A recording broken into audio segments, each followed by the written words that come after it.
Power of play ये सिर्फ दिमाग को ही स्टिमुलेट नहीं करता, बल्कि एक ऐसा ताकतवर माध्यम है जो तमाम बाधाओं को तोड़ता है।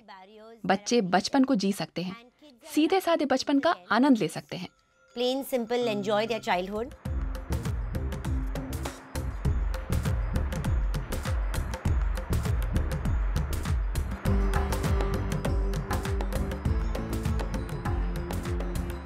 I just believe that मुझे यकीन है कि इन बच्चों के साथ काम करते हुए उन्हें वो देना है जिसकी उन्हें जरूरत है।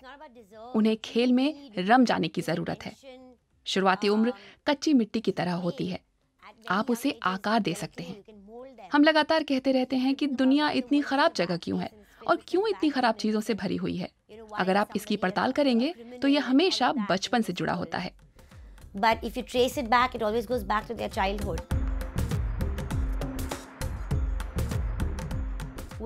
दया, प्रेम और सहानुभूति से हम पूरी दुनिया को बदल सकते हैं।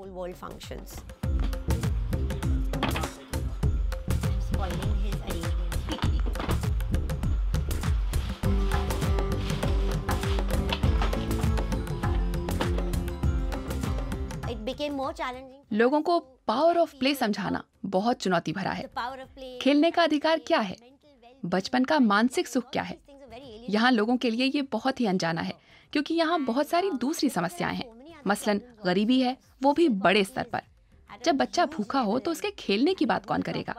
इसीलिए इससे निपटना हमारे लिए बहुत चुनौती भरा है। इसके साथ ही मैं कहूंगी कि दिमाग की भूख और ज्यादा बुरी है, क्योंकि ये आपको बहुत अंधेरे में ले जा सकती है।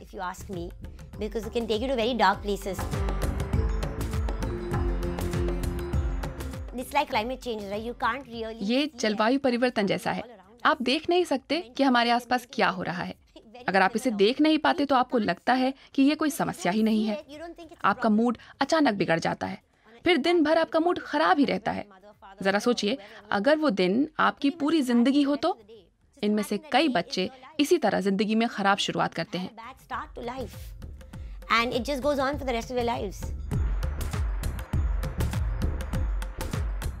मैं एक विद्रोही हूँ।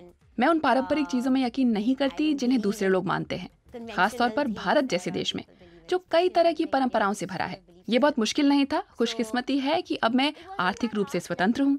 मेरे परिवार ने मैं जैसी हूँ मुझे वैसा ही रहने दिया।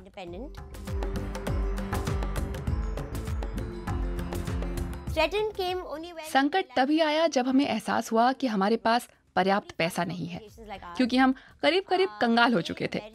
खेलना ये पश्चिमी दुनिया का कॉन्सेप्ट है, हमसे हमारे मुंह पर ये कहा गया। यह हमारे लिए बड़ी चुनौती थी।